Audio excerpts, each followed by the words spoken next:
Human ang sobra tuig, gibalikan na sa habog sunod-sunod nga kusog nga linog ang Magsaysay, Davao del Sur din nabati sa mga pagtayog sa nakadiyang lugar sa Mindanao. Ani ang report. Sa Digo City, Davao del Sur, makita sa CCTV ang usa ka tindahan nga nalisang kining bantay ug usa ka bata nga naglingkod sa lamesa. Paspas nga niambak ang bata ug nanagan sila paggawa sa tindahan.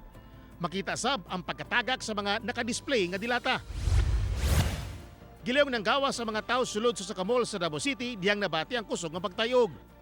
Sa kuha sa CCTV footage sa kabalay, padulo na unta mo sulod kining magbanay, diyang nabati ang pagtayog, busa, paspas silang nibalik sa ilang agi.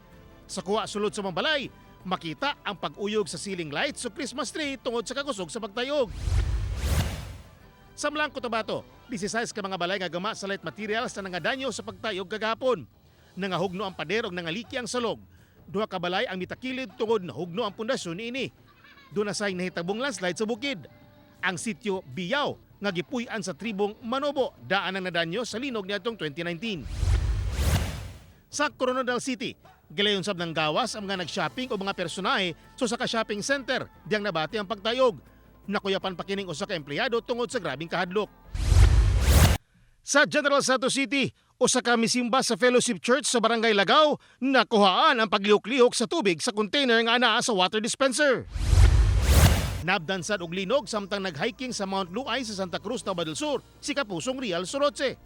Unang maigo ang magnitude 4.8 nga linog sa Magsaysay, Davao del Sur alas 7:28 sa buntag niadtong Domingo. Human ang hapit 5 ka oras, pagka alas 12:22 sa udto, magnitude 6.1 na nga linog ang mitayog sa sasamang lungsod. Sa report sa Feebox, intensity 5 ang Kidapawan City, Arakan, Carmen, Kabakan, Makilala ug Mlang, North Cotabato, Coronadal City ug Banga, South Cotabato, Matalam, Cotabato, Bansalan, Hagonoy, Magsaysay ug Santa Cruz, Davao del Sur. Intensity 4 sa Davao City, Banisilan ug Binsayap, North Cotabato, Don Carlos, Bukidnon, Pulumulok, Santo Niño ug Norala, South Cotabato, Alabel, Kiamba ug Malapatan sa Sarangani, Palimbang ug Takurong sa Sultan Kudarat. Intensity 3 sa Cotabato City, Cagayan de Oro City, Kadingilan o Kitaw-Taw Bukidnon, Tagum City sa Davao del Norte, Mako ug Nabunturan sa Davao de Oro. Based sa record namin ngayon, marami pong kami na record aftershocks with an average nasa 15 na sa ngayon.